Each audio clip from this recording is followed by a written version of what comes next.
Ndabasuhuza mu izina rya Yesu Kristo. Je vous salue dans le nom de Jésus-Christ. Muraho neza bwoko bw'Imana. Njyewe nicyo gihe nemeye umuhamagaro w'Imana wo kuja mu Rwanda. Moi, c'est pendant ce mois-là que j'ai accepté l'appel de Dieu pour aller au Rwanda. Nari nsize byinshi. J'ai abandonné beaucoup de choses. Umuhamagaro wo kuja mu Rwanda nawugiyemo mfite imyaka 24. Et j'ai accepté cet appel pour aller au Rwanda quand je n'avais que 24 ans. Ndangana n'umuhungu wanje ubu ngubu mukuru w'imfura. J'étais âgé, j'avais l'âge de mon fils aîné aujourd'hui. Élisée. Nza mu Rwanda. Quand je suis allé au Rwanda. Nari umusore. J'étais jeune. W'imyaka 24. Un jeune homme de 24 ans. Imana imbuye kujyayo. Quand Dieu m'a dit d'y aller. C'était pas facile en tant que jeune homme. Un jeune qui avait sa propre vision de la vie, qui avait son développement prévu,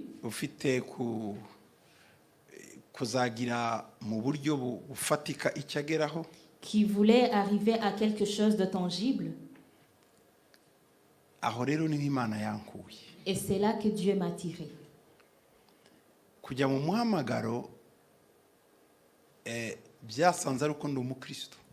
Répondre à l'appel m'a trouvé en tant que chrétien. J'étais un bon chrétien.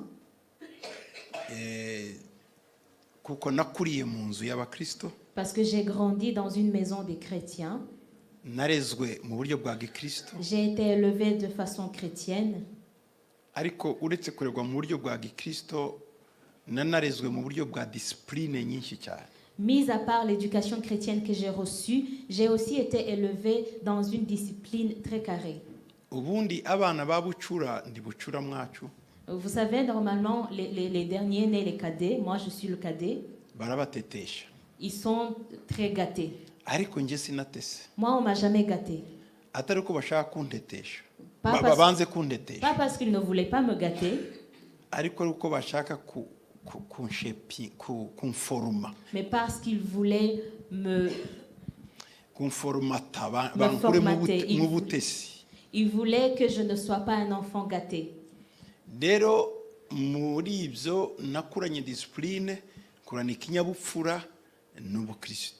Et donc j'ai grandi avec la chrétienté et la discipline.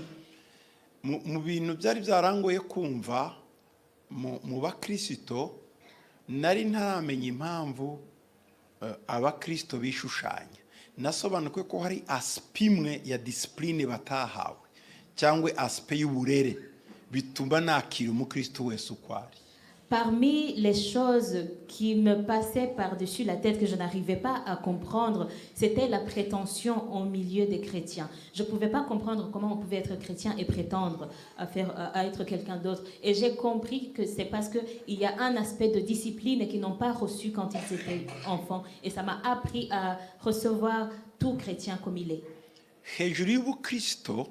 Au-dessus de la chrétienté, tu mets la noblesse.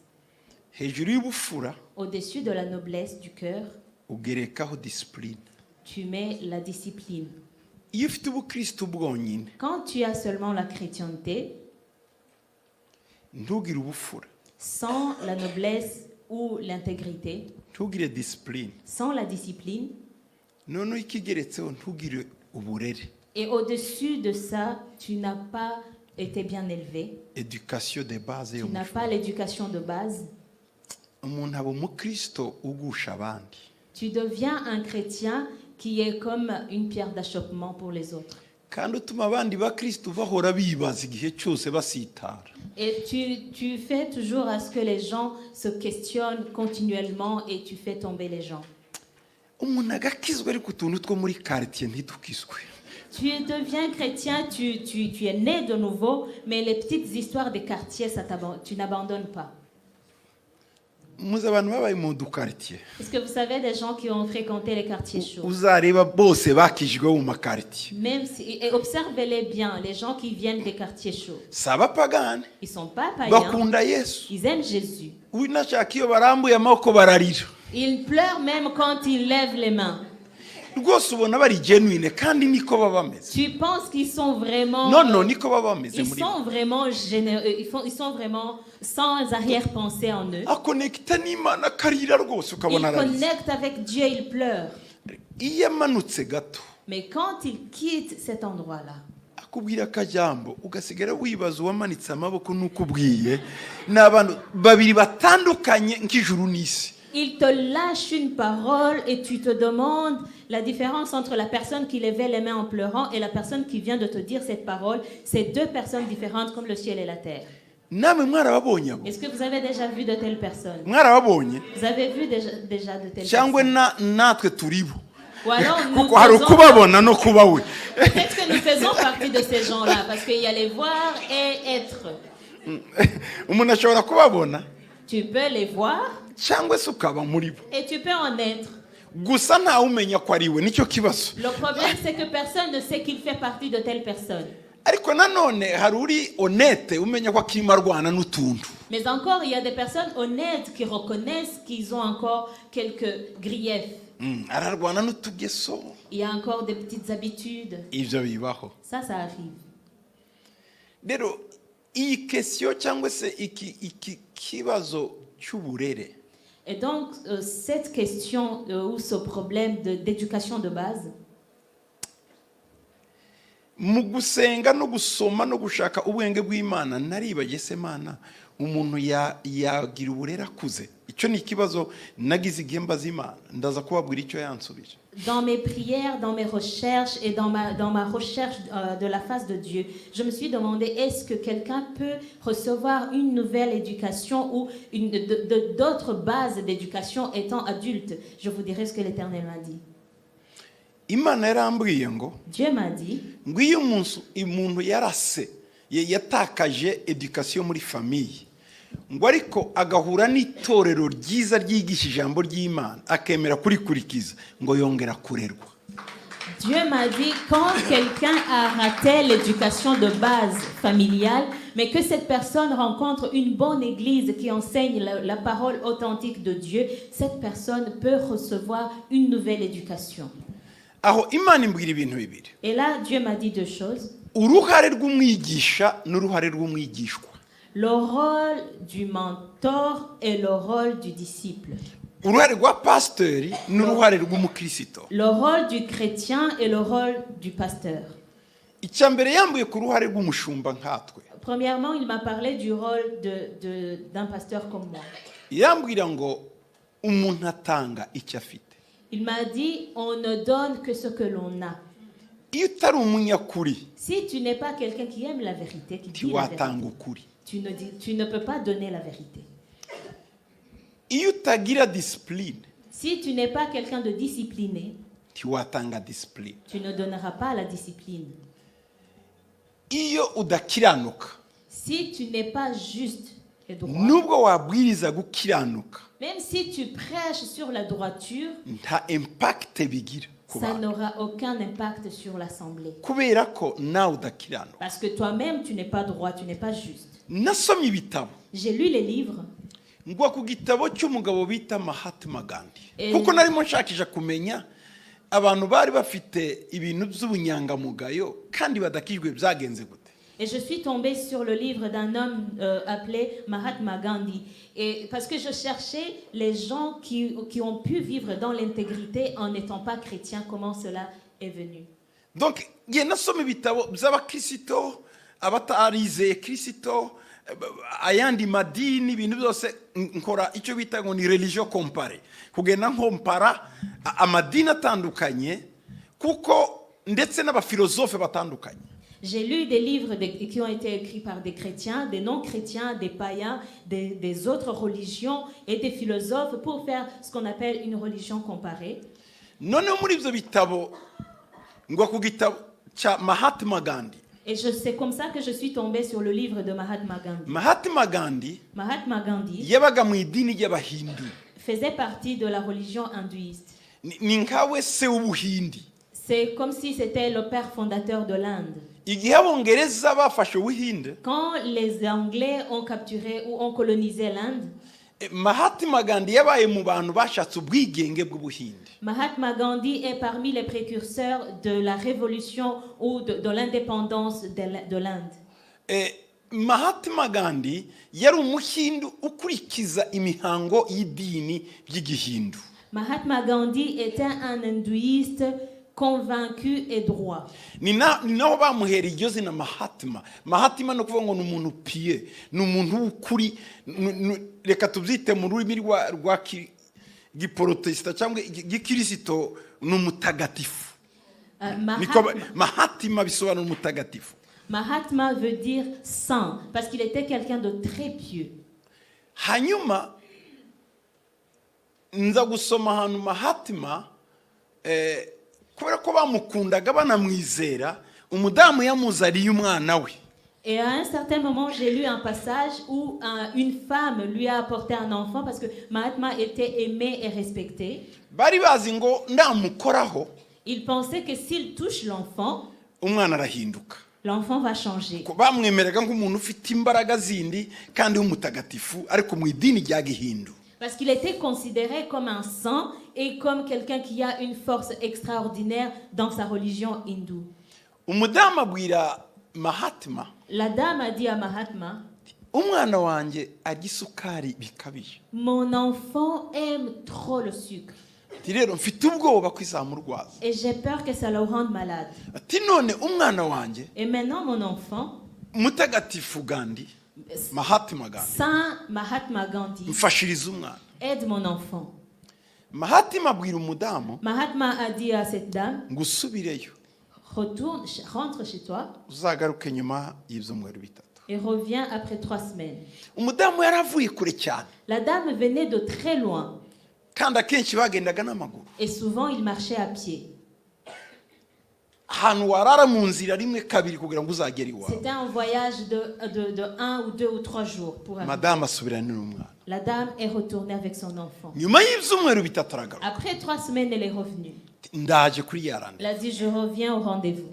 Mahatma akora mu mutwe w'umwana. A touché la tête de l'enfant. Aramubwira ngo mwana. Il lui a dit, enfant, ngo genda. Va-t'en. Tuzongere kurya isukari. Ne mange plus jamais de sucre. Maman, isubirire n'umwana wawe. Rentre avec ton enfant. Umumama asa n'ubabaye. La dame était un peu chagrinée. Subireyo. Je dois rentrer. Oui.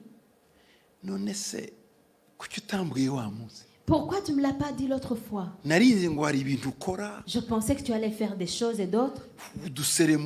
Tu avais fait quelques cérémonies. Mais non. Tu aurais pu le toucher. Tu aurais pu le toucher l'autre jour au lieu de me dire de retourner, de revenir, de retourner. Parce que moi, j'habite loin. Lui a dit, maman. Ce jour-là, j'en étais pas capable. Non. Non. Parce que ce jour-là, moi, je consommais encore plus de sucre que ton enfant. Quand je t'ai dit de partir, j'ai arrêté de consommer le sucre. Après 3 semaines, sans consommer de sucre, sans consommer rien de sucré. Maintenant, je peux dire à ton enfant parce que moi-même j'ai été capable de le faire. Ce que je ne peux pas faire, je ne peux pas le demander à quelqu'un d'autre.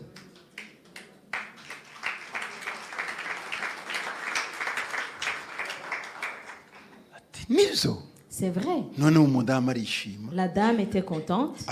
Elle est rentrée. Ijambo rivuga ngo uri muri Kristo Yesu ngo yabaye icyaremwe gishya ngo ibyakera birashize ngo byose ariko nabona bari muri Kristo Yesu wagira ngo ni ibyaremwe byakera kuko ahubwo ibishya nibyo byagiye ibyakera nibyo byagiye iyo iri confusion ari mfite muri ngewe nimo nshakisha kumenya impamvu umuntu ataba mu Kristo authentique. J'étais dans mes recherches en cherchant à comprendre pourquoi les gens qui sont en Christ Jésus ne se comportent pas comme de nouvelles créatures, comme dit la Bible, que voici quelqu'un qui est qui est en Jésus-Christ, les anciennes choses sont parties et les nouvelles choses arrivent. Moi, ce que je voyais qu'en fait, c'était les nouvelles choses qui étaient parties, mais les anciennes choses étaient bien et bien là. ijambo umuntu akubwirije wadakora tirihindura rishobora gukora mu marangamutima ukabyina ukishima ariko nta transformation rigira muri wowe ariko iyo umuntu avuga ikintu akora kirakubita mu mutima kikaguhindura. Quand quelqu'un te prêche des choses que lui-même ne pratique pas, ces choses ne peuvent pas te changer. Alors que quand quelqu'un te prêche des choses que lui-même il pratique, ça transperce ton cœur et ça te transforme. Iyo umuntu akubwira ikintu adakora aba agutamitse uburozi bw'uburyarya. Quand quelqu'un te prêche des choses qu'il ne pratique pas, en fait, il te fait avaler le poison de l'hypocrisie. Niyo mpamvu usanga abantu benshi ari indyarya mumbabarire cyane abarokore si bose ariko bamwe ni indyarya kandi ziri mu Mana. C'est pour ça que nous rencontrons souvent les chrétiens qui sont des hypocrites. Ce n'est pas tous les chrétiens, mais certains sont des hypocrites, mais qui sont en Dieu. Et le plus étonnant, ce sont eux qui sont visibles. Ce sont eux qui font des choses. Ce sont eux qui empêchent la paix.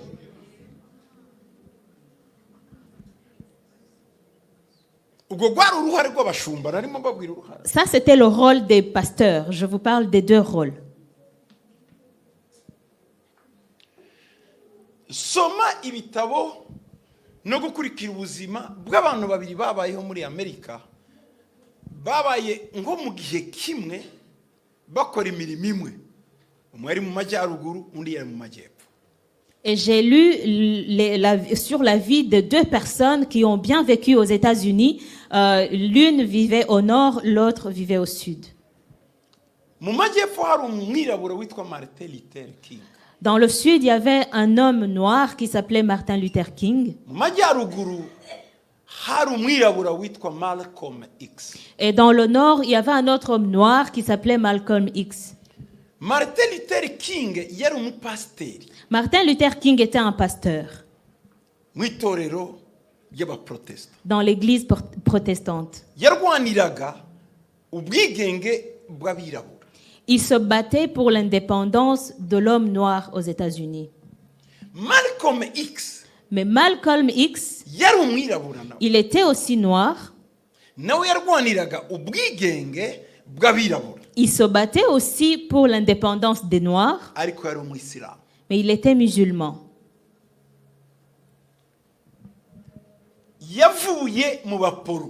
Il a quitté le protestantisme et en islam. Pourquoi?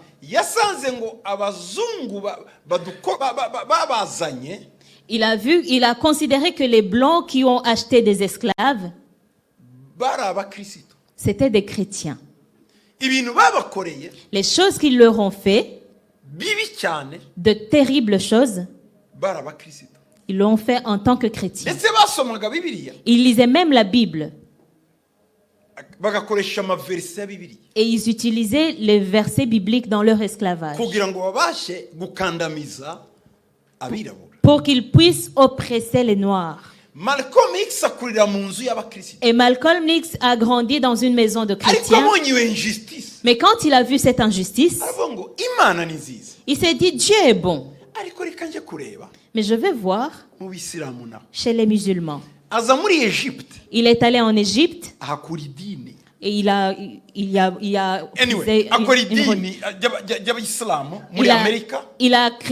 créé une congrégation de musulmans parmi les Noirs américains. Il est venu en Égypte. Il a appris de la religion et il est devenu un imam. Et je pense qu'il est même allé à Mecque. Ils avaient deux approches différentes. Martin Luther King a fondé sa révolution sur le pardon. undi L'autre agendera kuri approche ya vengeance yo kwihora. a fondé sa révolution sur la vengeance. Martin Luther King Martin Luther King, approche ye ya no violence yayikuye. son approche de non-violence, d'où est-ce qu'il l'a tiré? Yayikuye kwa Mahatma Gandhi mu Buhindi. Il l'a tiré de Mahatma Gandhi en Inde. Yagiye mu Buhindi kureba Gandhi uko yabashije gukura Ubuhindi mu maboko y'Abongereza. Il est allé en Inde pour apprendre comment Gandhi a pu libérer l'Inde des mains des Anglais. Agezeyo Quand il est arrivé, baraganira. ils ont parlé. Gandhi aramubwira ngo Et Gandhi lui a dit, principe ya no violence. le principe de la non-violence, Kutagirira umuntu nabi, kutitura umuntu inabi. ne pas se venger, ne pas rendre le mal par le mal. Ngo nayikuye ku muntu bita Yesu nasomye Bibiliya muri Matayo 5. Je l'ai tiré d'une personne qu'on appelle Jésus en ayant lu le Matthieu chapitre 5. Tikuko nafashe Bibiliya abazungu bazanye. Parce que j'ai pris la Bible que les Blancs ont amenée. Ndeba ivyo badukorera. J'ai observé ce qu'ils faisaient Ngo pour ndavuga nous. ngo reka mbyisomere. Je me suis dit, je vais lire pour moi-même. Ngeze muri Matayo 5 mu byo bita beatitude. Donc beatitude, kugira attitude. Quand je suis arrivée dans le chapitre 5 de Matthieu, là où on parle des béatitudes, de comment avoir l'attitude ou être une Yes attitude, aran challenging. et Jésus m'a mis au défi. Tindatanga. J'étais étonnée. Sanga Yesu aravuga ngo Je me suis rendu compte que Jésus dit, niba kunogora ijisho si on t'arrache un œil, uzabahirira. donne l'autre œil également. Niba gukura iryinyo Si on t'arrache une dent, uzabahirira. donne une deuxième dent. Niba gukubita urushi Si on te gifle sur une uzabaho joue, undi musaya. donne l'autre joue. Ndavuga ati Je me suis dit, quoi? atoke. Ok. Nsubira mu mategeko ya Islamu Je suis retournée dans les lois islamiques, y'Abahindu, dans les lois hindouistes, mu mategeko ya ba Mose, dans les lois mosaïques. sanga biratandukanye na approche ya Yesu. C'était différent de l'approche de Jésus. Approche ya Yesu iravuga ngo L'approche de Jésus dit, niba gukubita ku musaya si on te gifle sur une joue, uzamuha undi. donne l'autre joue. Nakwambura ikoti Si on t'arrache ton manteau, uzamuhe n'ishati. donne aussi la chemise. Bati uyu muntu ndavuga ngo uyu muntu yabayeho. Je me suis Uwo demandé, ni Gandhi. Gandhi s'est dit, est-ce que cette personne a vraiment existé? Nsanga yarabayeho. Je me suis rendu compte qu'il avait bien existé. Kuko amategeko yandi yose Parce que toutes les autres lois aravuga ngo umuntu nagukura mu ijisho nawe umukure mu rindi. disent un œil pour œil, Nagukura mu iryinyo nawe mukure mu rindi. dent pour dent. Tingiye kubona nsanga Mais je me suis rendu compte que nidukuranamwo amaso isi izasigaramo impumyi. si on s'arrache tous les yeux, le monde sera livré aux aveugles. Kuko ningukura mu iryinyo nawe uzankura mu irindi, ngukure mu irindi, duhinduke ibihanga twese. Parce que si tu m'arraches une dent et que je t'arrache une dent, tu m'arraches une autre, on sera tous des édentés. Bati nsanga Yesu yakoze formule ya simple Et je me suis rendu compte que Jésus a fait un formule simple. ngo nitutiga kubana nk'inshuti tuzamarana nk'imbwa nk'amasega. Il a dit, si nous n'apprenons pas à vivre en tant qu'amis, nous allons nous Nous mourrons entretuer. comme des idiots. Nous mourrons comme des idiots. Nabikuye muri Bibiliya. J'ai tiré ça de la Bible. Bati bukeye maze kubisoma muri Bibiliya. Le lendemain, quand j'avais lu ça, Mbaza abantu. j'ai demandé aux gens, Bati se uyu Yesu bamwigishiriza.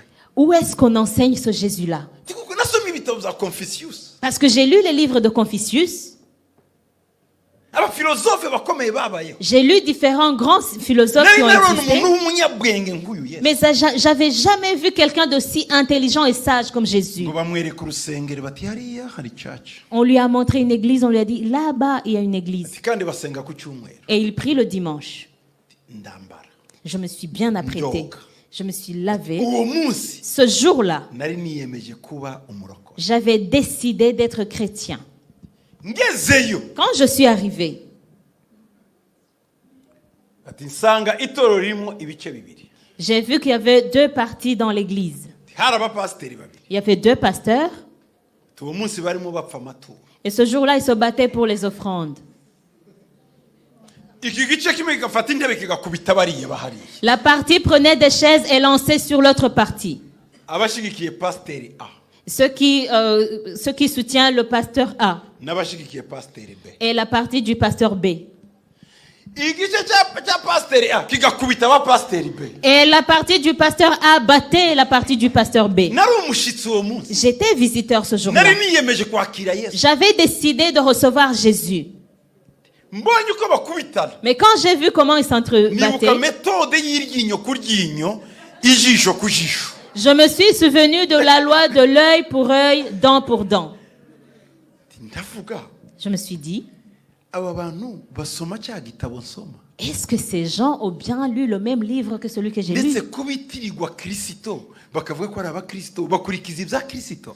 En plus de cela, il s'appelle chrétien, donc il se donne un nom suivant le Christ. Ah, oui, Est-ce qu'il le Gandhi. suit? Ça, c'est dans le livre de Gandhi. Arandika ngo. Il a écrit. Uwo munsi avamo. Ce jour-là, il a quitté les chrétiens. Arandika ngo. Et il a écrit, Ngo nanga abakristo. je déteste les chrétiens, Ngo ariko nkunda Kristo. mais j'aime Christ.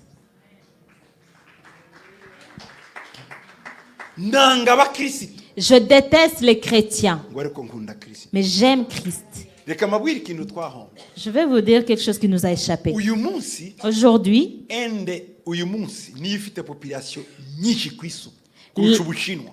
l'Inde Yatambutse Ubushinwa. muri l'Inde statistique. est beaucoup plus peuplée que la Chine, statistiquement. Ubu ngubu yazamutse. Aujourd'hui, la démographie de l'Inde est plus élevée que celle de la Chine. Hafi 80%. Environ 80% Ni Hindu. sont des hindous.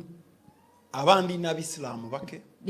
D'autres sont des musulmans, Abandi ni abakristo. d'autres sont des chrétiens N'andi madini ya gakondo. et d'autres religions culturelles. Simfite statistique yose mu mutwe n'andi madini ariko nuko bimeze. Je n'ai pas toutes les statistiques, mais c'est ainsi.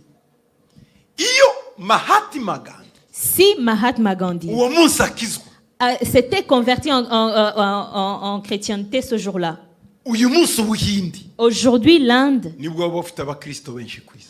serait le pays le plus peuplé de beaucoup plus de chrétiens au monde. Kuko yasubiye mu gihindu Ubuhindi bwose baramukurikira. Parce qu'il est retourné dans l'hindouisme et toute l'Inde l'a suivi.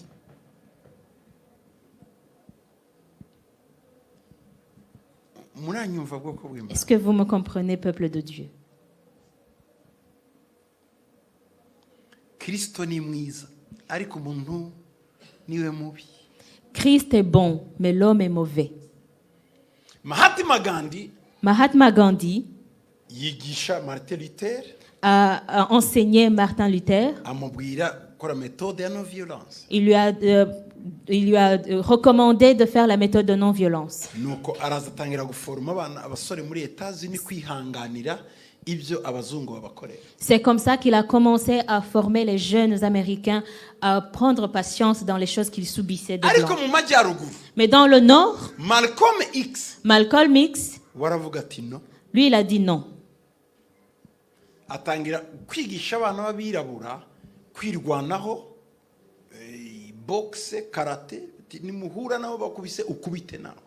Il a commencé à enseigner aux jeunes Américains les méthodes d'autodéfense, la boxe, le karaté, en leur disant, si vous rencontrez quelqu'un, qu'il vous tape, vous tapez en retour. Nakurikiye discours zabo zombi nyinshi. J'ai suivi plusieurs de discours de ces deux hommes. Soma ibya Martin Luther King. J'ai lu sur Martin Luther King. Soma ubuzima bwa Malcolm X. J'ai lu la vie de Malcolm X. Soma discours zabo ba. J'ai lu leurs discours. Ibitabo byabo. J'ai lu leurs livres. Nza kugwa ahantu Je suis tombée sur quelque chose bavuga ngo où on dit Malcolm X Malcolm X yari afite discipline nyinshi cyane kuruta Martin Luther King. était très discipliné, beaucoup plus que Martin Luther King. Martin Luther King yari umurevera pasteur Martin Luther King était un révérend pasteur, ariko yari afite utugeso Malcolm X atigeze agira. mais il avait certaines habitudes mauvaises que Malcolm X n'avait pas. Uyu yari umukristo, Celui-là était chrétien uyu yari umwisilamu. et l'autre était musulman. Sinzi ko muranyumva. Je ne sais pas si vous suivez. Merci. Challenge mu mutwe nari mfite ni Le défi que j'avais dans mes pensées, ese ubuzima bwo muri Kristo Yesu koko ni ubuzima victorieuse bw'ubutsinzi. Je me demandais, est-ce que la vie en Jésus-Christ est vraiment une vie victorieuse? Ese nibyo? Est-ce que c'est vrai?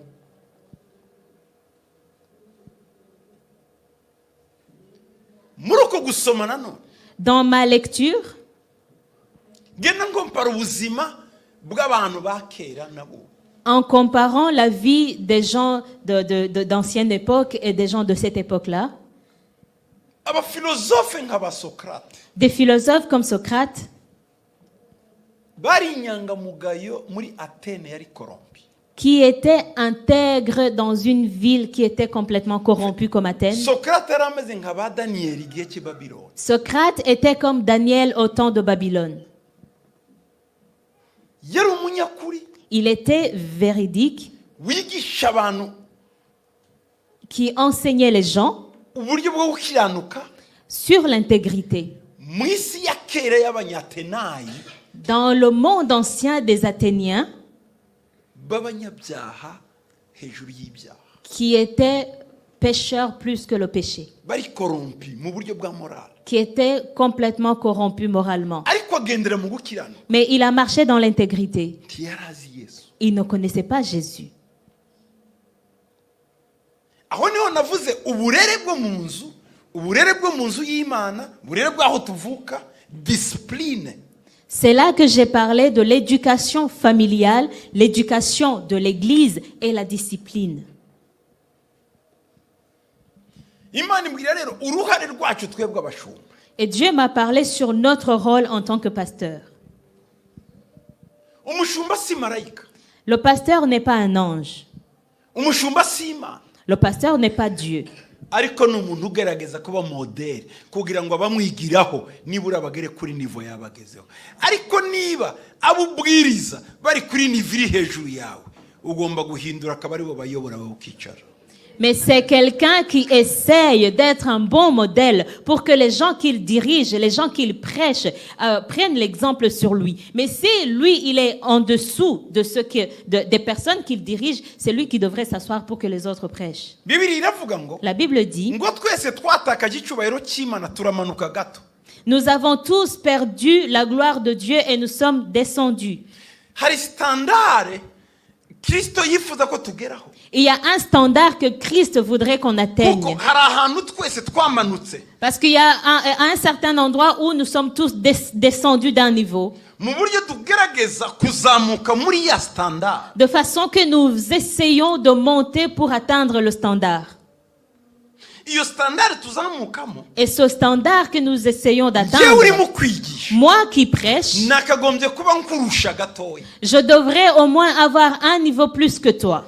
Njyewe niba ndi imbere ku kilometero nibura wowe ku imetero. Si je suis à 1 kilomètre devant toi, que toi tu puisses au moins être à 1 mètre. Ni nako Imana yabwiye Abisirayeli. C'est ce que Dieu a dit aux Ngo Israéliens. hagati yanyu n'abatambyi Que entre vous et les sacrificateurs, haraba imikono ibihumbi bibiri. qu'il y ait 2000 coudées. Ni ukuvuga ngo murabareba hariya bikoreye isanduku. Ça veut dire que ceux qui portent l'arche doivent marcher loin Hagomba devant kuba vous. nibura imikono ibihumbi bibiri. Qu'il y ait au moins 2000 coudées.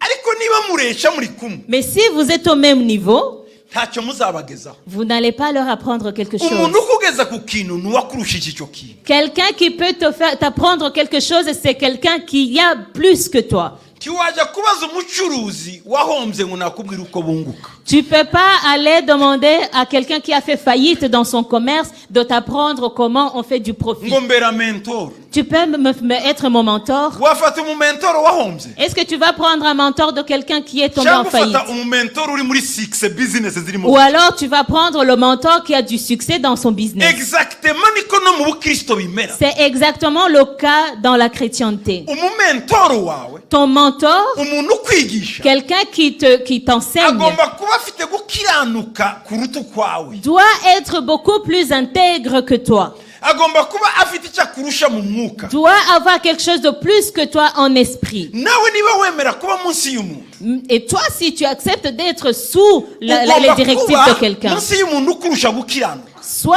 sous les directives de quelqu'un qui est plus intègre que toi.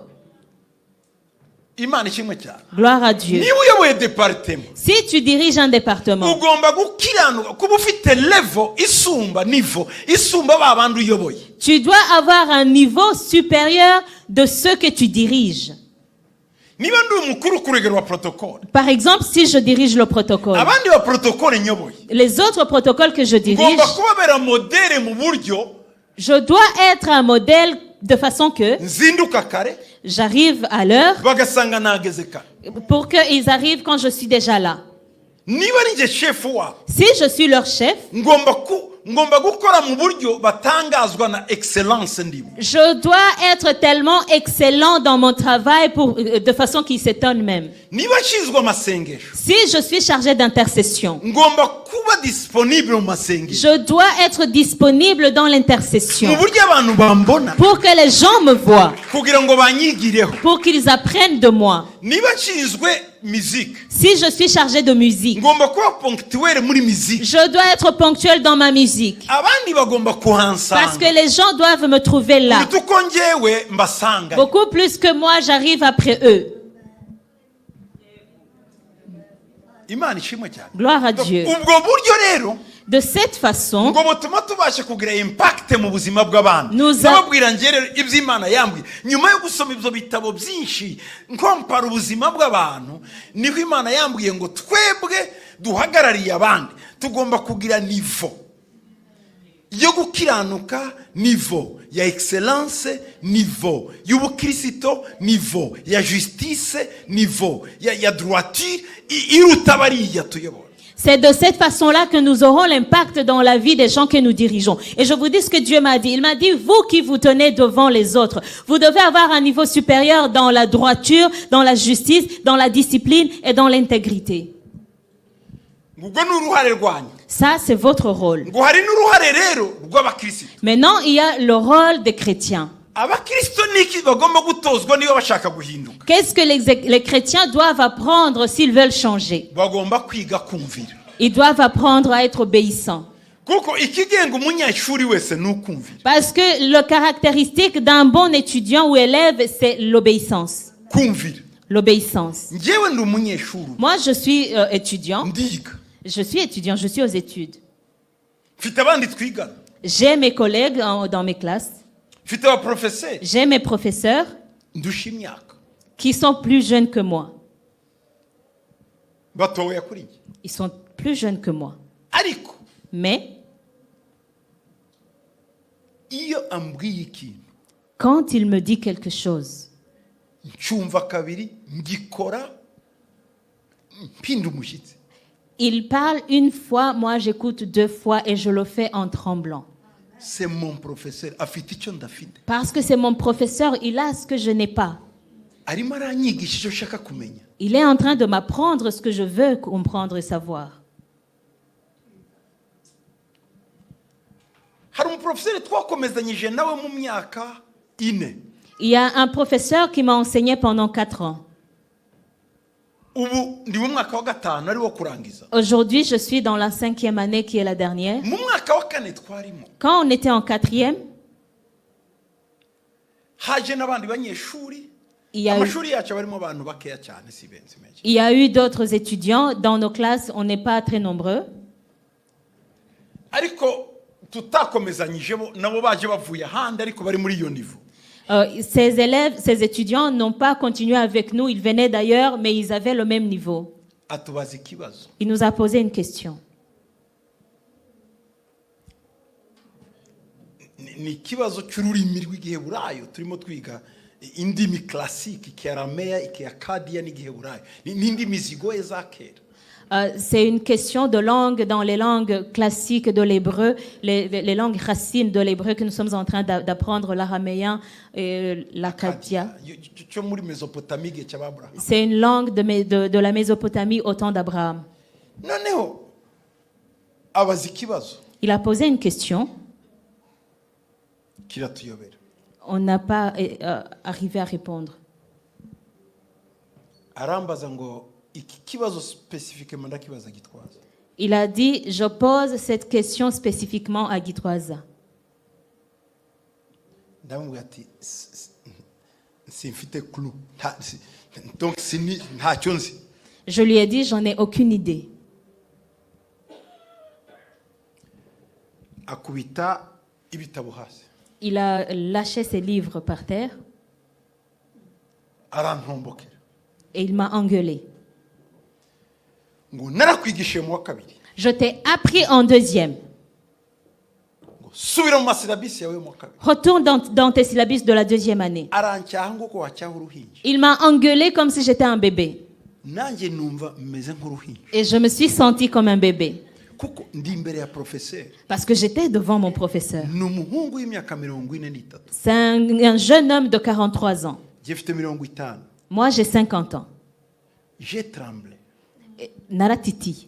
Arambwira ngo subira mu ikuru yawe muri page 19. Il m'a dit, retourne dans ton syllabus à la page 19. Ngo ndababaye cyane. Je suis attristée. Ni gute ibintu byo mu mwaka wa kabiri bibananira. Comment est-ce que vous ne pouvez pas répondre des matières de la deuxième année? Bati wowe. Toi, Arongera ntunga ukuboko. il a encore pointé son doigt sur moi. Urambabaje kuruta abandi bose. Toi, tu me mets hors de moi beaucoup plus que tout le monde. Kuko ninjye wakwigishije. Parce que c'est moi qui t'ai Uwo appris. mu professeur Ce professeur, ni umuprofeseri uhambaye cyane w'umuyahudi. c'est un très grand professeur juif. Yigisha kuri Université Emory yo muri Atlanta na Université Hébraïque y'i Yerusalemu. Il enseigne à l'université à Emory. Atlanta, Emory à Atlanta et Donc, il a une université l'université Harvard. hébraïque de Jérusalem. Arambwira ngo ndababaye cyane kuko ngerageza uko nshoboye kose ngo umunyeshuri amenye niki cyatumye utamenye. Uwo munsi kuru yarahagaze antonganya iminota 30. Il a dit, je suis tellement attristé, je suis hors de moi, je fais tout ce que je peux, je fais tout mon possible pour que les étudiants apprennent quelque chose. Et toi, qu'est-ce qui t'a empêché de retenir ce que tu as appris en deuxième année? Il a arrêté le cours, il m'a engueulé pendant 30 minutes. Agiye aho nanamuturiye nawe ngo atari ko professeur. Après, je me suis dit, mes professeurs, Savye imbabazi. excusez-moi. Umuntu usasaba imbabazi z'ubuswa ariko narazisabye. Est-ce qu'on peut s'excuser de son ignorance? Non, mais moi, je me suis excusée. Nawe gatumbabarire rwose. Je lui ai dit, pardonnez-moi. Tumbabarire kuko ntabifashe. Pardonnez-moi, je n'ai pas retenu. Ngo ndakubabariye mbona arishimye. Il a dit, ah, ok, je te pardonne. Et il était content. Ndavuga ati ariko nakubaza gato.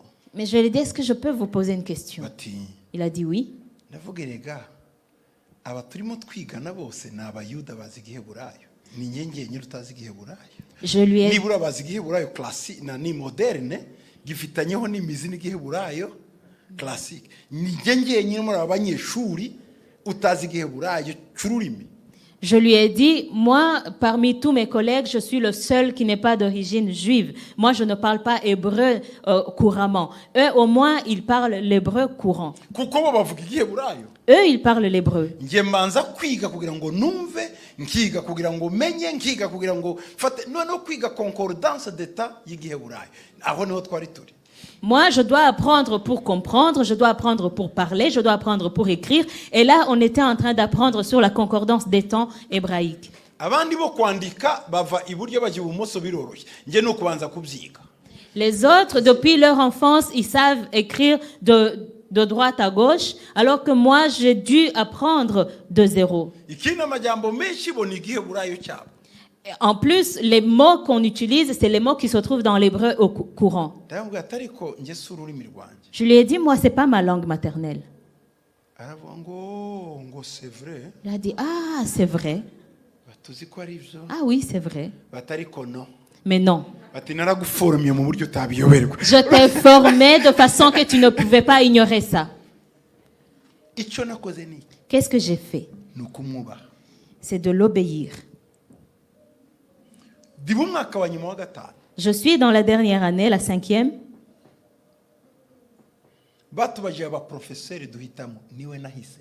On, Ko uriya niwe ntamufite sinakora. on nous a demandé de choisir nos directeurs de mémoire et j'ai choisi celui-là parce que c'est le plus dur et si je ne l'ai pas, je n'arriverai pas à travailler. Donc ndamukunda Je l'aime, agusiga ahantu wumva uri bure. Parce qu'il t'enseigne jusqu'à ce que tu te sentes complètement ignorant. nibyo akubwira ibyo Même quand il te dit ces si urwango choses-là, abagusunikira c'est pas parce qu'il te déteste, mais c'est parce qu'il te pousse. icyo nakoze niki Qu'est-ce que j'ai fait? icyumweru cyo hirya icyo cyumweru Cette semaine-là, nasubiye muri silabisi zanjye zose zo mu wa kabiri j'ai relu tous mes syllabus de la 2e année. nsanga Je me suis rendu compte byari ngombwa ko nzisubiramo que c'était nécessaire que je fasse une révision. mwebwe bakristo Vous, les chrétiens, guca bugufi nicyo cyabananiye c'est l'humilité que vous n'arrivez pas à avoir. upfa kugira akantu agapano gatoya ngo ufite impano gato Si- ugasaza imigeri mu rusengero tukakuyoberwa Si on a le malheur que tu as un petit don, un don minuscule, tu ne tiens plus en place. noneho reka aho ntuhanura Et si tu prophétises, na pasiteri ntacyo avuze même le pasteur umuntu atangira kwigisha ngo ngo ntari muri esprit ese iyo esprit uyimezira gute mumbwire mezi hajya niki spiritometre mumbwire spiritometre mugira mumezira spirit y'umuntu uri mu mwuka n'utari mu mwuka. Si tu as le don de prophétie, même le pasteur ne vaut plus rien devant toi. Quand il enseigne, tu dis, ah, il n'est pas dans l'esprit. Dis-moi avec quoi vous mesurez l'esprit. Vous avez un spiritomètre? uzi amaverisi Tu connais les versets? byenda nkavuga amaverisi nyavuge neza nguriye ngo ntazi n'ibyanditswe kumenya ibyanditswe niko kuba se umushumba. Si j'ai le malheur de me tromper dans un verset, tu dis, ah, celui-là, il n'est pas digne d'être pasteur, il ne connaît même pas les Écritures. Est-ce que c'est la connaissance des Écritures qui fait de toi un pasteur? Non. nshobora kuzaho imbere Je peux venir ici devant ngasenga et prier, ariko wowe ukaba uzi gutondekanya amagambo mais toi, tu es tellement éloquent. mana mu itangiriro rimwe baravuga ngo Seigneur, dans mbere Genèse na 1, mbere on waremye dit, ijuru n'isi au commencement, Oui, le ciel et la Yesaya terre. Et en Ésaïe, on dit, isi n'ijuru bizavaho le ciel et la terre passera. mu byahishwe baravuga ngo En ibintu byose bigiye Apocalypse, on dit, guhinduka bishya tout va être nouveau. Pa, pa, pa, pa, pa, pa. Tu énumères toutes les Écritures. Barangiza ngo erega pasiteri wacu ntacyo ashoboye Après, tu dis, ah, notre pasteur, c'est juste un incapable. n'agasuku bayigishe bibiliya yatotoroja byose Mais ariko ntiyaba pasiteri même un perroquet peut bien retenir plus que toi les versets, mais il ne peut pas être pasteur. imana irambura ngo abakirisito Dieu m'a dit, les chrétiens bagomba kumvira doivent être obéissants. iyo wiga wumvira Si tu étudies en toute obéissance, ntacyo utageraho il n'y a rien que tu ne peux pas atteindre.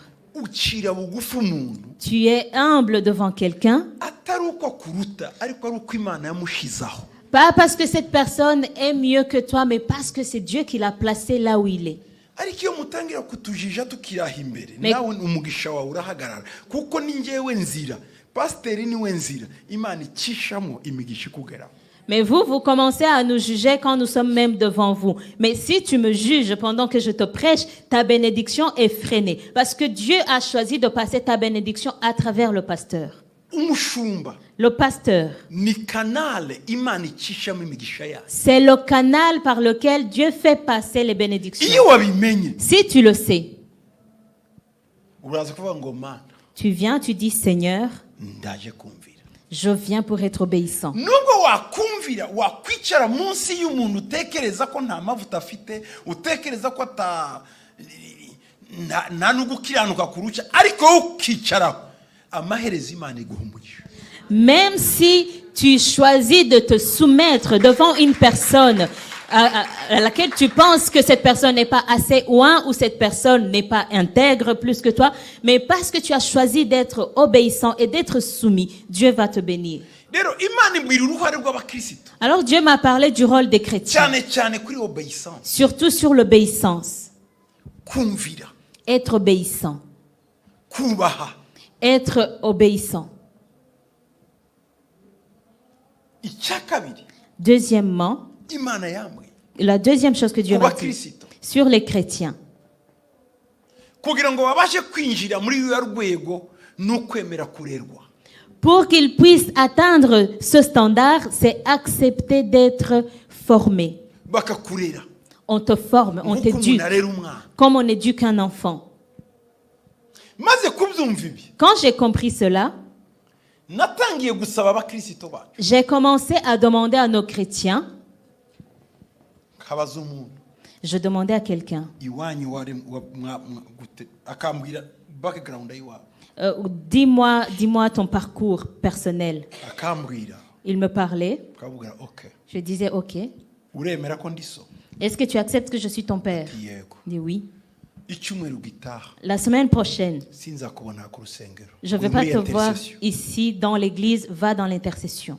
genda uje kwiyandikisha ku ishuri uzarangiza amashuri Va d'abord t'inscrire dans une école, que tu finisses d'abord tes études. benshi bari barakikije muri deuxième seo abandi be muri bose ubu mbabwira abonzi dimwe mu Rwanda ubu bafite za doctora nahuye nabo batararangije secondaire. La plupart que j'ai rencontrés qui n'avaient même pas fini leur secondaire, il y en a qui avaient arrêté les études en deuxième secondaire, en quatrième secondaire, aujourd'hui sont tous des docteurs parce que je leur ai demandé de ufite retourner aux makeya études. no muri lisansi Celui qui a le niveau le plus bas est un licencié. iyo baza gushima Quand ils viennent rendre grâce, baravuga ati imana yaguciyemo ils disent Dieu est passé par toi. uyu munsi kaba afite agaciro. Et aujourd'hui, j'ai de la valeur. kubera iki Pourquoi? nasobanukiwe ko tugomba kubaha icyerekezo. J'ai compris que nous devons vous donner des directives. ntuzemere niba uri umugore Si tu es une femme, n'accepte jamais, cyangwa umukobwa ou une fille, kurongorwa n'umugabo udatanga direction mu nzu akaba ari wewe byose ubitekereza ngo niko byumva niko byumva ukubwira ngo niko byumva uzamuhunga utegereza ko nawe akubwira ngo caha kora ibi iyo donc iyo ni responsabilité ariko umuntu uribwira ukisubiza n'accepte jamais de te marier avec quelqu'un qui n'a pas des épaules solides pour te donner des directives. Voilà, c'est ça nos projets. Nous devons faire ça, nous devons. Mais toi, tu lui dis, on va faire ça. Il te dit, ah, c'est comme ça que tu le penses, alors fais-le. Non, ça, c'est pas un homme. Tu pars quand tu veux, tu reviens quand tu veux. Il ne te demande même pas où tu étais. Il ne te téléphone même pas pour savoir où tu es. Donc, anyway, bibaho ibyo ngibyo biterwa nuko abantu babanye. Ariko ikintu cyose ugomba kugira umuntu uguha icyerekezo. Ça peut arriver, les gens ont leur propre vie, mais normalement, tu dois avoir quelqu'un qui te donne la direction. Acceptez de vous soumettre au pasteur pour qu'il vous donne la direction.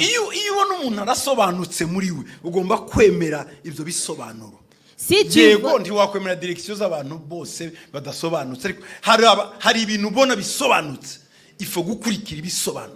Si tu vois que quelqu'un sait ce qu'il dit, sait ce qu'il fait, tu dois accepter ses directives, tu dois accepter la direction qu'il te donne. Bien sûr, tu ne peux pas accepter et te soumettre devant n'importe quelle personne. Personne ne peut te diriger vers une fossée et toi tu vas aller tomber dedans parce que tu es soumis. Non.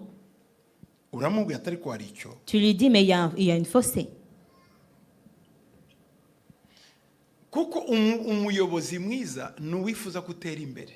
Parce qu'un bon leader, c'est lui qui veut que tu avances, que tu te développes. Dans l'intelligence, dans les choses matérielles, dans la société. Quand un chrétien accepte d'être formé, il devient un authentique. L'autre chose que Dieu m'a dit, apprends-leur à différencier les dons et les fruits. Les dons et les fruits sont différents. Mais les deux viennent d'une seule personne. Et les deux sont opérationnels. J'ai combien de bras? J'ai 2 bras. Je suis normal, je ne suis pas normal. La raison pour laquelle vous dites que je suis normal, c'est parce que j'ai 2 mains. Si j'ai un seul bras, est-ce que je serai normal? J'ai une anomalie, j'ai quelque chose qui ne va pas. Parce que j'ai un seul bras. umwuka wera Le Saint-Esprit, niwe utanga impano n'imbuto. c'est lui qui donne les dons et les fruits. Niyo mpamvu aza muri forume y'inuma. C'est pour ça qu'il vient sous la forme d'une colombe. Inuma igira amababa angahe? Une colombe a combien d'ailes? Il a 2 ailes. Abiri. Elle a 2 ailes. Sibyo? N'est-ce pas? Iyo inuma ibaba rimwe ryacitse, Quand une colombe perd une aile, yaguruka est-ce qu'elle peut s'envoler encore? ikomeza izenguruka. Elle tourne en rond. Impano rero Les dons, donc, ni ibaba rimwe. c'est une aile.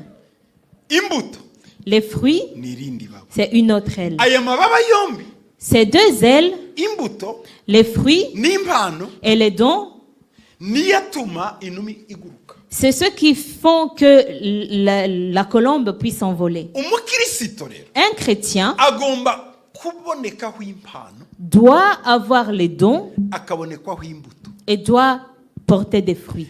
Iyo umuntu afite impano gusa Quand quelqu'un a seulement les dons, ariko ntagire imbuto, mais ne porte pas de fruits, cyangwa akagira imbuto gusa ou alors il porte des fruits, ariko ntagire impano, mais n'a pas de dons, asa na ya numa ifite ibaba rimwe. il ressemble à la colombe qui n'a qu'une aile. Impano ni iki? Qu'est-ce que les dons? Impano Les dons, ni ukuririmba neza, c'est bien chanter, kubwiriza neza, bien prêcher, kuvuga mu ndimi, parler en langue, guhanura. prophétiser, Donc ya mirimo y'umwuka wera les œuvres du Saint-Esprit. bijya bishyushya abantu. Les gens qui excitent les gens, les Donc choses qui excitent les impano gens. harimo ibitangaza, harimo biriya byose. Dans les dons, il y a le fait d'accomplir des miracles, etc. Iryo ni ibaba rimwe. Ça, c'est une aile. Ntiwari wabona umuntu uhanura ariko yarangiza akagutuka Est-ce que cyangwa tu n'as- akakubwira ikintu. Est-ce que tu n'as jamais vu quelqu'un qui prophétise, mais après qui t'insulte ou qui te dit quelque chose de terrible? Ashobora no kugusengera imitsima igatubuka yarangiza ngo yirye ikunige, kandi niwe witubuye yarangiza akayikunigisha. Donc, abo bantu babaho. Il peut même, Ukareba akanwa ke ibyo avuga biratandukanye, sibyo?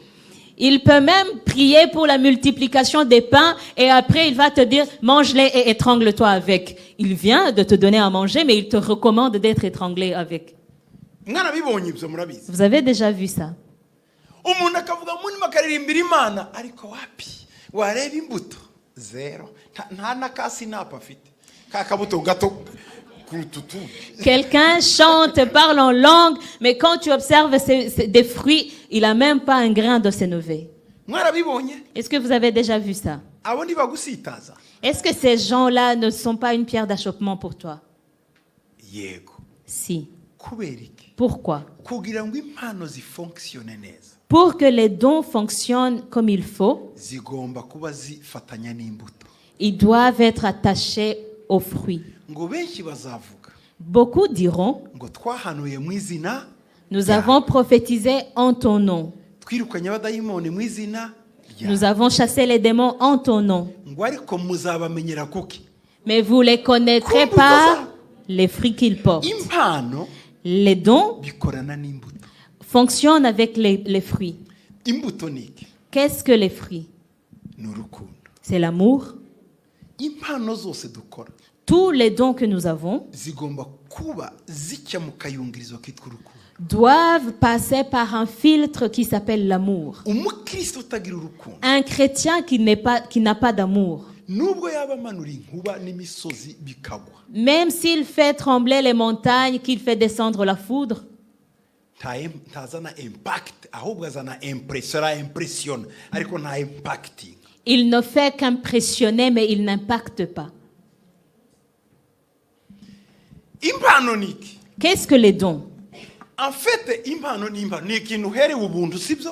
En fait, les dons, c'est quelque chose qu'on reçoit gratuitement, Sibyo? n'est-ce pas? Kuba nshobora kwigisha, Le fait de savoir kuba nshobora enseigner, guhanura, le fait de savoir prophétiser, kuba nshobora kwirukana amadayimoni, le fait de savoir chasser les démons, si imbaraga zanjye, c'est pas ma force. narabihawe. Je l'ai reçu, Siko bigenda. n'est-ce pas? Ariko imbuto iva he? Mais d'où viennent les fruits? Mu guhinga. Cultiver. On cultive pour avoir un fruit.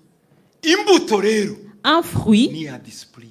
c'est la discipline. Kwiga kwihangana, Apprendre à patienter. guhitamo kugwa neza, Choisir la bonté. guhitamo gukunda choisir l'amour. kuko byo birahingirwa. Parce qu'on travaille pour ça. Nibyo bya discipline nababwira. C'est ça la discipline dont je Impano parlais. tuzihega ubuntu. Les dons, nous les recevons gratuitement. Ariko imbuto turazishakisha. Mais les dons, les fruits, nous les cherchons, nous cultivons. Donc ushobora exerce-toi à la piété. Niko Paul yabwiye Timotheo ngo witoze wimenyereze gukiranuka. Exerce-toi à la piété. Donc ni exercice. C'est un exercice. Niba wabeshaga ukiexersa none kuvuga ukuri. Si tu mentais, tu t'exerces à dire la vérité. Ukajya mu idirishya ukavuga sinzongera kubesha ejo ukabisubira sinzongera 21 jours. Tu vas dans ta fenêtre, tu dis, je ne vais plus mentir, je ne vais plus mentir. Demain, tu mens encore, tu reviens, je ne vais plus mentir, je ne vais plus mentir. Pendant 21 jours. Ce que Dieu fait en ce moment-là, pour savoir si tu as bien cultivé, il te met dans une situation qui te demanderait de mentir normalement. Mais quand tu vas au-delà, il dit, ah, elle a réussi le test. Il a réussi le test. Le fruit donc, on l'apprend, on cultive pour chrétiens. Nous allons vous apprendre. Mais la pratique, cultiver, égayer, élaguer, arroser, c'est vous. C'est vous-même qui allez le faire. Même si c'est un ange qui vous enseigne et que si vous ne travaillez pas, vous ne cultivez pas, rien ne se passera. Ça, c'était des exemples que Dieu me donnait dans mon enseignement. Pour que nous puissions avoir une vie authentique. Il y a notre rôle, les pasteurs, et le rôle des chrétiens. Est-ce que tu es prêt à jouer bien ton rôle?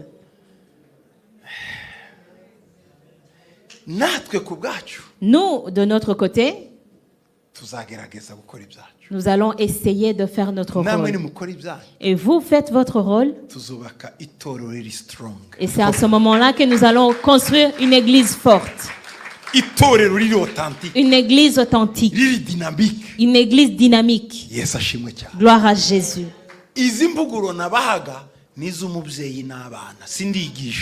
Je n'ai pas encore commencé à prêcher.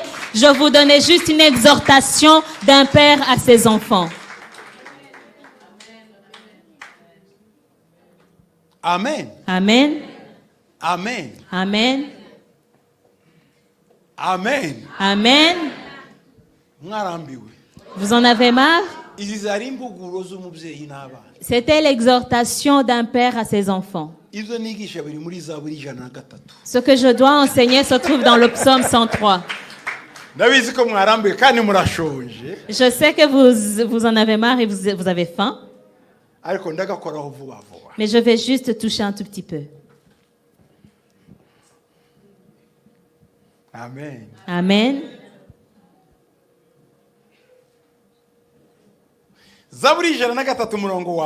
Psaume 103, le premier verset. Mon âme bénit l'Éternel, que tout ce qui est en moi bénisse son saint nom. Mon âme bénit l'Éternel et n'oublie aucun de ses bienfaits.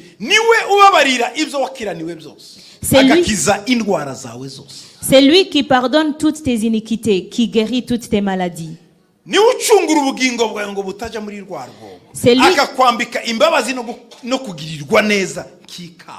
C'est lui qui délivre ta vie de la fosse, qui te couronne de bonté et de miséricorde.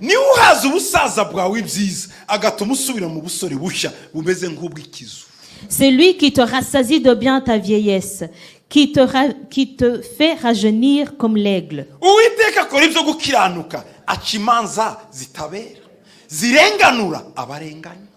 L'Éternel fait justice, il fait droit à tous les opprimés.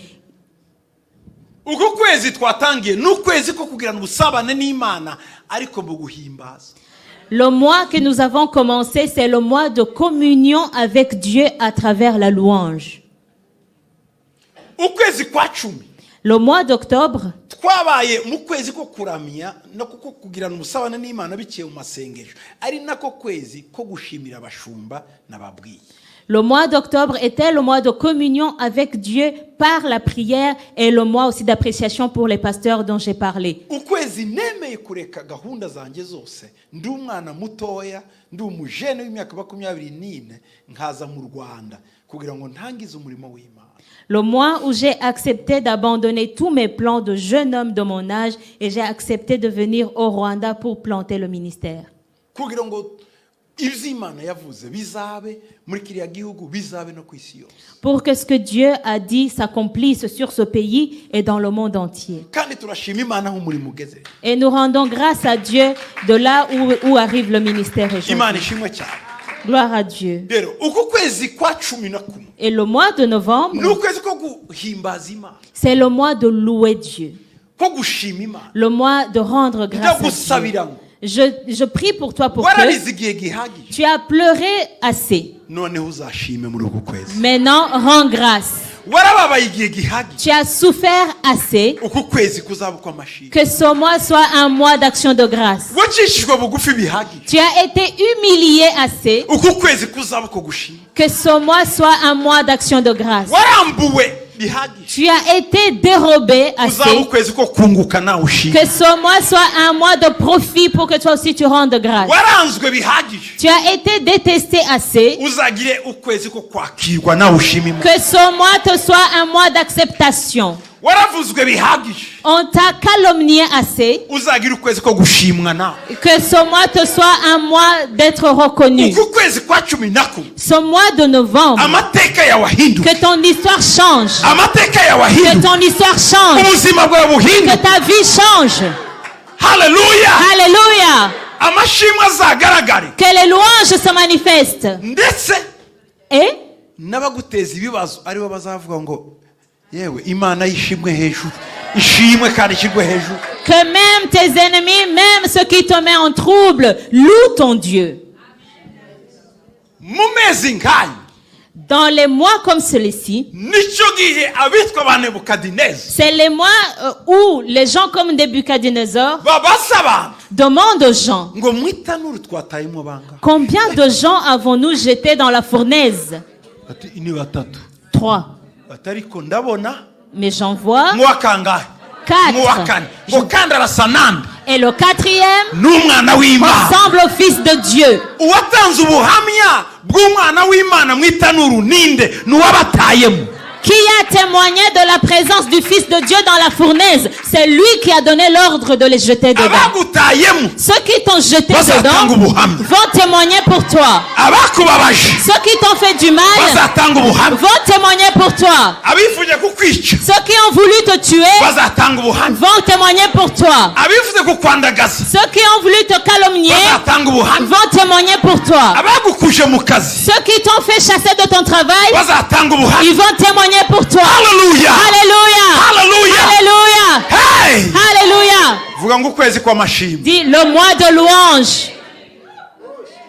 Yesu ashimwe cyane. Gloire à Jésus. Uku ni ukwezi kwawe. Ça, c'est ton mois. Kuko ugiye gushima Imana, mugiye guconnecta kandi nayo. Parce que tu vas connecter avec Dieu par tes louanges. Izagukorera ibikomeye nawe uyishime. Il va te faire de grandes choses et tu vas lui rendre grâce. Hallelujah. Alléluia. Ngo mutima wanje Mon âme himbaza Uwiteka. bénit l'Éternel. Nta bindimo byose Tout ce qui est en moi nimuhimbaze izina rye. bénisse son saint nom. Ugomba kubwira umutima wawe. Tu dois ordonner à ton cœur. Iki ni igihe Ça, c'est le moment cyo guhimbaza. de louer Dieu.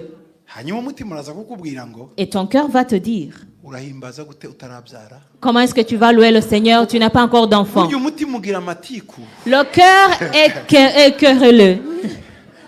Niwishinga umutima wawe Si tu suis ton cœur, ntuhimbaza Imana. tu ne vas pas louer le Seigneur. Wewe nuvuga ati ngiye guhimbaza.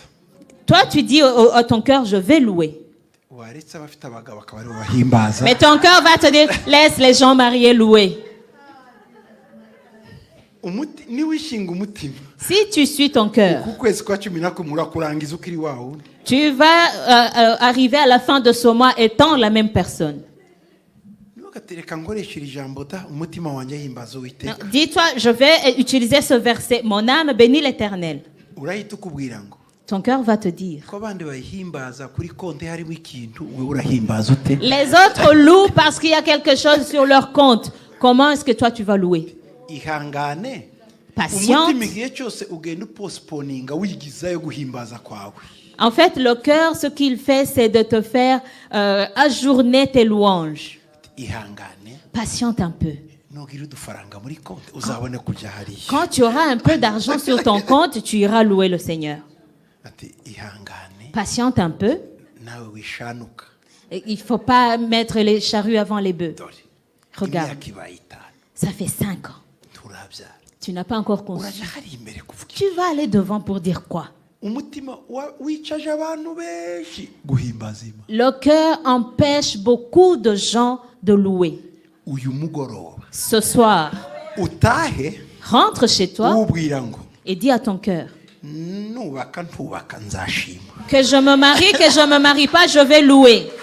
Nagira ifaranga muri konti ndazigira ndashima. Que j'ai de l'argent, que j'ai pas d'argent sur mon compte, je vais louer. Nagira umugore ntamugira nzashima. Que j'ai une femme, que je n'en ai pas, je vais louer. Nagira umugabo ntamugira ndashima. Que j'ai un mari, que je n'en ai pas, je vais louer. Nabyara ndabyara ndashima. Que j'enfante pas, je vais louer. Nagira akazi ndakagira ndashima. Que je sois au chômage ou employé, je vais louer. Nukubaza ngo kubera iki? Quand ton cœur va te demander pour toi, Ubwira ngo nuko ari pourquoi? ukwezi ko gushima. Dis-lui parce que c'est le mois de louange. Kuko umutima wawe Parce que ton cœur, ni inshuti cyane ya dayimoni wa découragement. il est le meilleur ami du démon de découragement. Barakundana, Ils sont tellement potes. barahamagarana, Ils s'appellent souvent. barasifrana. Ils se sifflent souvent. Ameze gute wa? Comment va-t-il? Ati wapi? Nah. Uyu munsi akamodoka kapfuye. Aujourd'hui, sa voiture est en panne. Ati okay. Ok. Mubwire ndashima Imana. Dis-lui de ne pas louer le Seigneur. Ugahita nge nibyo kujya gusenga singenda dore n'imodoka irapfuye kandi Imana ntiwabirebye ko najya gusenga pinira singenda gusenga. Cyangwa bati ndaryama ndasenze. Ah. Et toi, tu dis, Seigneur, Daimoni bakoranye n'umutima wawe.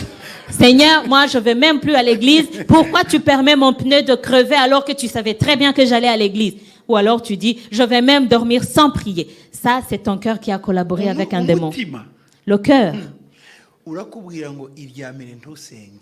il te dit, Yama. dors sans prier. Warangiza ngo aho wasengeye wageze kuki. Et toi, tu te dis, depuis que tu as prié, qu'est-ce qui a changé? Ureka n'ibyo abandi batanga ubuhamya abapfa gukozamo bikaza wowe kugize imyaka usenga bita ngo nuriyuje ejo bundi di yaje mu rusengero umureba aricara none asigaye atanga ubuhamya nge ruriya rusengero naruvunikiyemo imyaka yose ariko Imana ntinyibuka ndaryama ndasenza ijoro. Uwo si wowe ni umutima na kadayimoni ka découragement baguteye. Ton cœur te dit, laisse les autres louer. Tu es dans cette église depuis des années. Tu as travaillé, tu as œuvré. Il n'y a rien qui change dans ta vie. Même celui qui vient avant-hier, il a prié une seule fois, il a été exaucé. Dors sans prier. Ça, c'est ton cœur qui a collaboré avec un démon. Kandi benshi muri twe Et la plupart d'entre nous, natwe ubwenge bwacu notre intelligence bukopera n'umutima neza cyane. coopère très bien avec notre Iyo umaze cœur. kubwira ngo iryamira uhita wiyororosa ukipfunyapfunya dore ko hari n'imbeho muri ibi bihe kwikubita n'igipinjama ukaryama. Ntunabwira umwuka wera ngo agusengere, ntunavuga ngo abera bansengere. Mana ndakurakariye ukinjira mu kirengete ukaryama. Quand ton cœur vient de te convaincre de dormir sans prier, ton intelligence collabore, tu te mets dans un pyjama bien chaud et tu t'emmitoufles, tu te mets dans ton lit, tu dors sans prier. Tu ne dis même pas au Saint-Esprit de prier pour toi, tu ne dis même pas Seigneur, écoute les prières des saints qui prient pour moi, tu dors sans prier. Hanyuma dayimoni wa découragement Et le démon du découragement akabaza ajya n'umutima ngo byakunze demande à ton cœur, est-ce que ça se passe? araryamye ntigeze asenga. Oui, il est au fond de son lit, il n'a pas prié. Batoke. Ok. Dayimoni wa découragement Et le démon de découragement agatanga raporo. donne le rapport. Nge narangije. Moi, j'ai fait mon travail. Muzane dayimoni w'intekerezo Amener le démon de pensée. akagusanga mu gitanda. Il te trouve dans ton lit, Ukahindukira tu te tournes, ukanywa amazi tu bois de l'eau, ukicara tu t'assis, ugacata. tu chattes. ugatangira ukareba utu YouTube twose tw'abantu b'amaganya abavuye ku mana batutse imana ukayabura ugashaka mu matitire ngo kwanga imana ugashakisha ayo ni amatitire yose dayimoni w'intekerezo yakuvizisi. Tu prends ton téléphone, tu chattes. Quand il n'y a plus personne pour chatter, tu vas sur YouTube, tu regardes toutes les vidéos des gens qui ont détesté Dieu. Quand tu n'en trouves plus, tu vas même dans la recherche, tu mets détester Dieu. Et tu lis tout ça. Et quand tu ne trouves pas,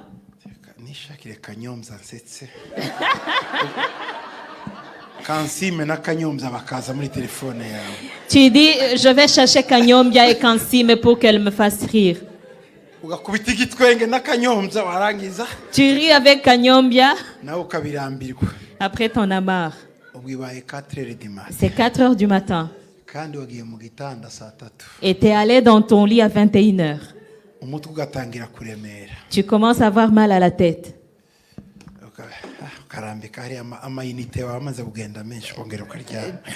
Pour économiser tes mégas, tu mets le téléphone et tu essaies de dormir. Et le démon des pensées donne un rapport. J'ai fait mon travail. Les choses se passent comme prévu. Le démon de la fatigue arrive. À l'heure de te lever pour aller au travail, tu sens comme si un bus t'est passé dessus. On dirait qu'on t'a marché dessus, t'arrives même pas à t'étirer. Quand le sommeil arrive au moment d'aller prendre ta douche,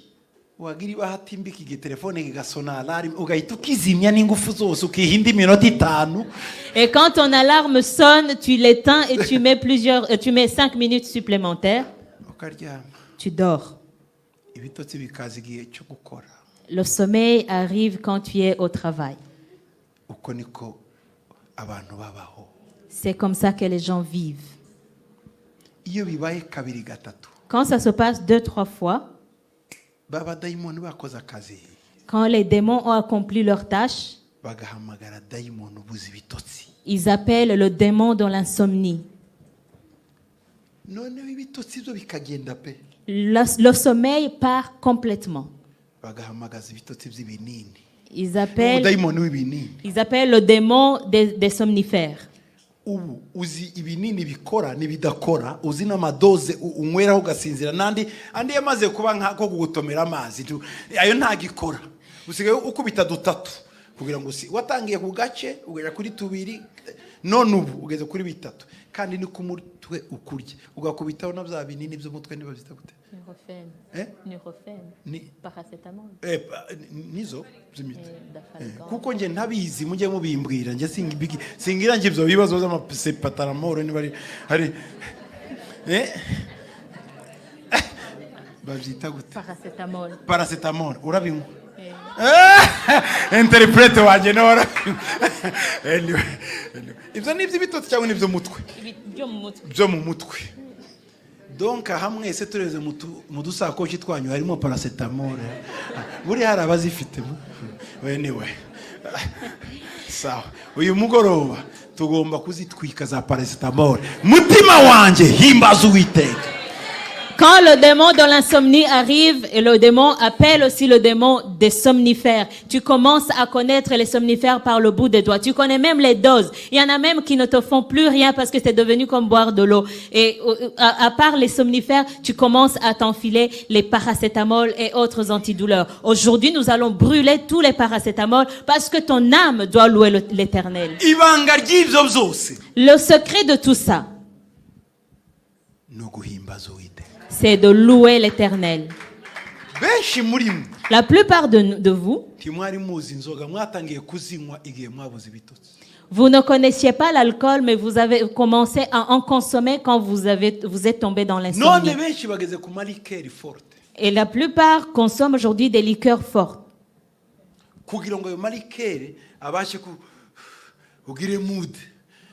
Pour que ces liqueurs t'assomment, que tu sois hors de toi.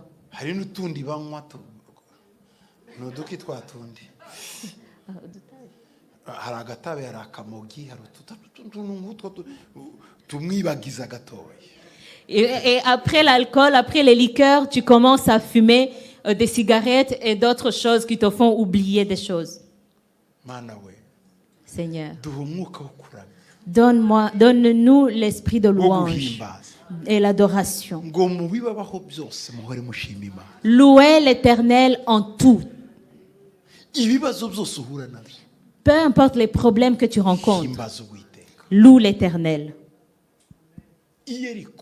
À Jéricho, c'était une grande cité. Et Dieu a dit ne paniquez pas.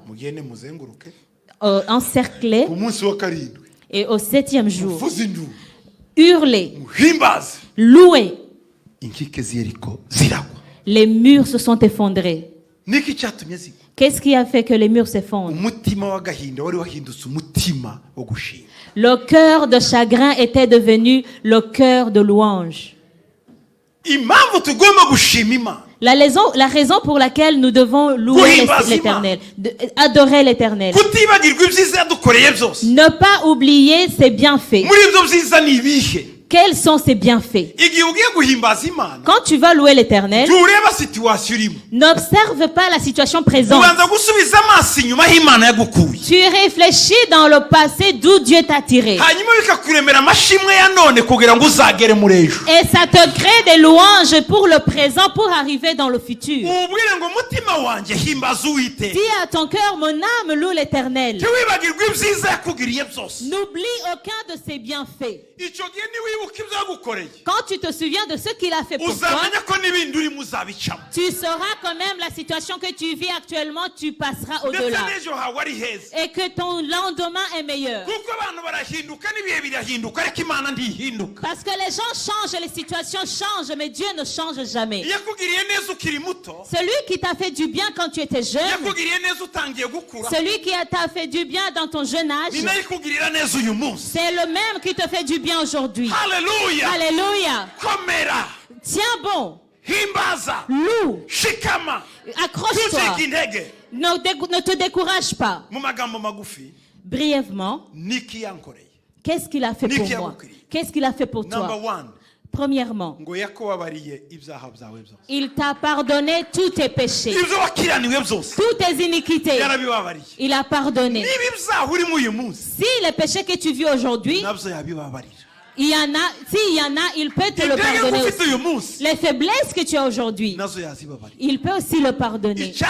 Deuxièmement, il t'a guéri de toutes tes maladies. Il t'a pas seulement pardonné tes péchés, il t'a aussi guéri des maladies. Il y a des maladies que tu es guéri par la main de Dieu.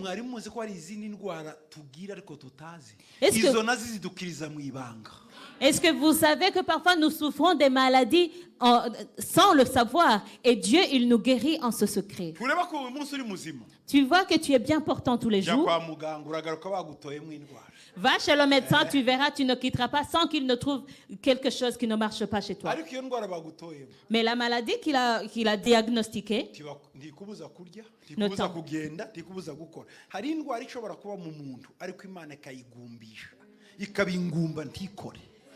cette maladie ne t'empêche pas de manger, ne t'empêche pas de travailler, de dormir. Parfois, tu as une maladie en toi, mais Dieu la rend stérile pour qu'elle n'ait aucun impact sur ta vie. Nous connaissons beaucoup de maladies qui sont devenues stériles, qui sont restées stagnantes. On lui a diagnostiqué un cancer depuis 20 ans, mais cette personne vit toujours aujourd'hui. On lui a diagnostiqué du sida depuis 20 ans, 10 ans, mais cette personne est toujours bien portante.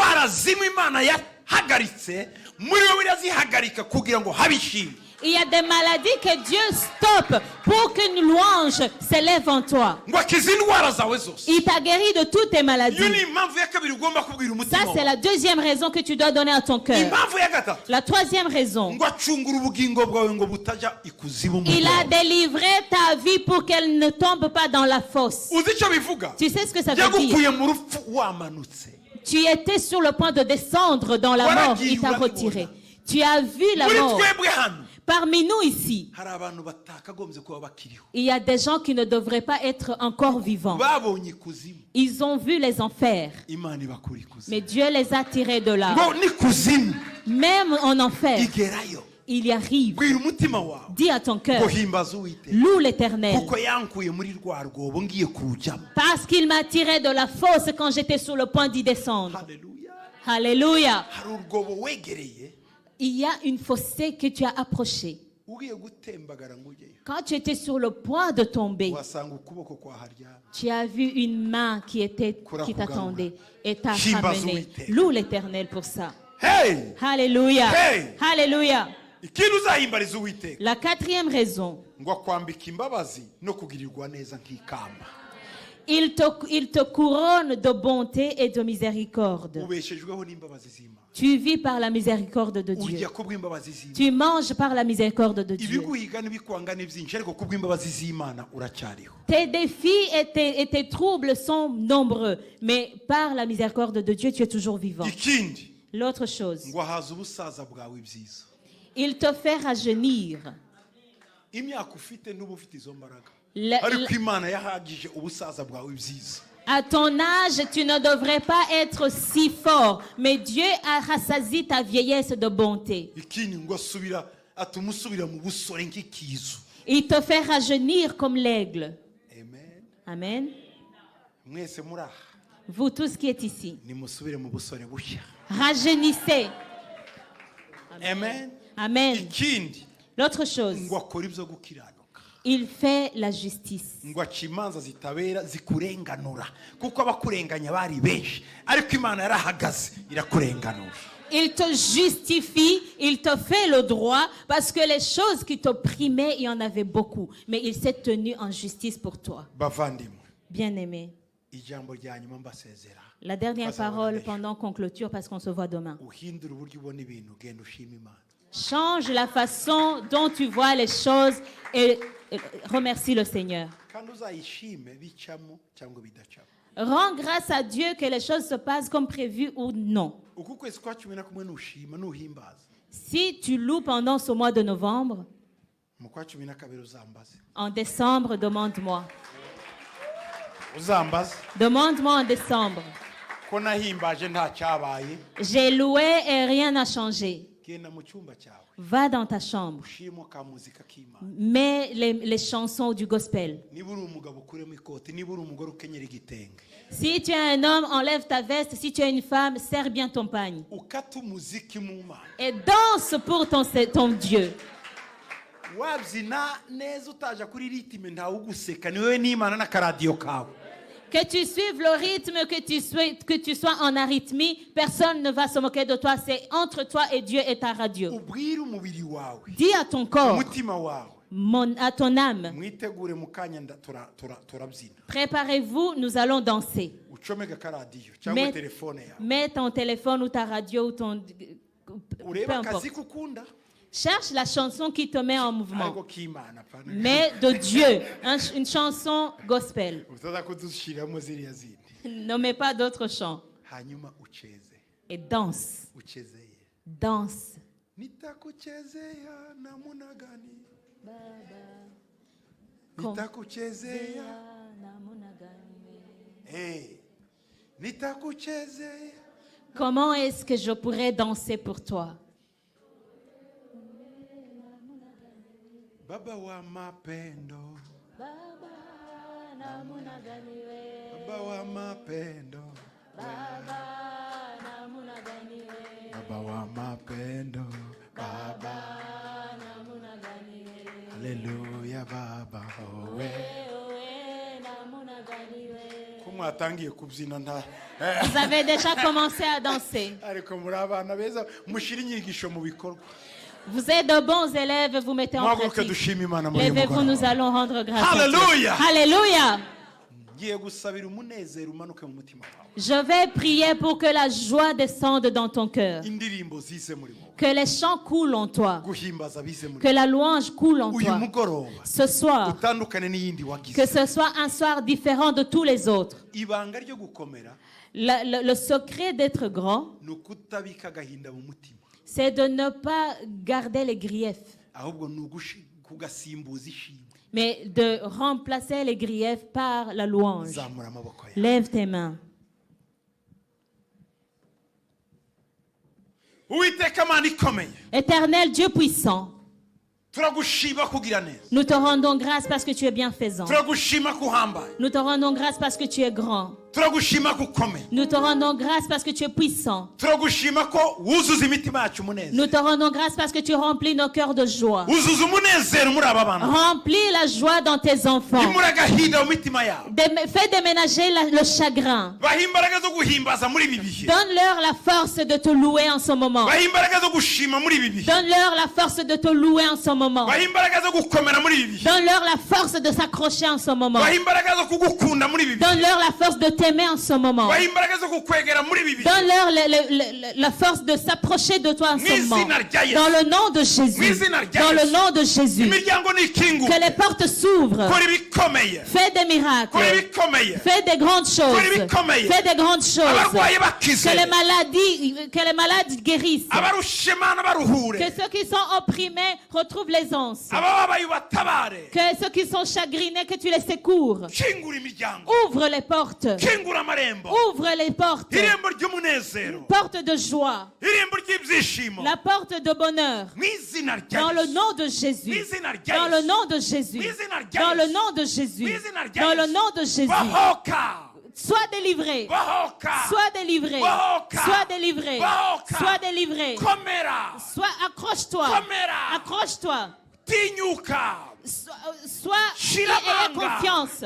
Ayez confiance. mu izina rya Dans le Yesu, nom de Jésus. uhereye none À partir d'aujourd'hui, injira mu mbaraga zindi, entre dans la puissance de injira mu Dieu. bubasha bubi, Entre dans la puissance de Dieu. indwara nizisohoke, Que les maladies sortent. abadayimoni nibagende, Que les démons partent. imyuka mibi nigende, Que les mauvais esprits partent. imivumo Que nicike, les malédictions soient anéanties. karande nizicike, Que les malédictions générationnelles soient brisées. ibyejo nibyibagirane, Que les anciennes choses soient oubliées. ibisha nibize, Que les bonnes choses arrivent. isi y'amashimwe nimanuke, Que le monde d'action de louange descende. muremere isi Que y'amashimwe, tu crées un monde d'action de louange. muremere ijuru Que tu ry'amashimwe, crées un ciel d'action de louange. muzuze amashimwe mu Que tu le mutima, remplisses d'action de grâce mu dans izina ton rya cœur. Yesu, Dans le nom de Jésus. mu izina rya Dans le Yesu, nom de Jésus. mu izina Dans rya le nom Yesu, de Jésus. ndabaturira umugisha wawe, Je proclame ta bénédiction ndabaturira sur eux. gukomera kwawe, Je proclame ta grandeur sur eux. mu mago yabo, Dans leur foyer, mu buzima bwabo, dans leur vie, mu bana babo, dans leurs mu enfants, babyeyi babo, dans leurs parents, mu itorero ryabo, dans leur église, mu kazi kabo, dans leur travail. imigisha, Les bénédictions, imbaraga, la force, ubwiza, la gloire, igikundiro, la faveur, urukundo,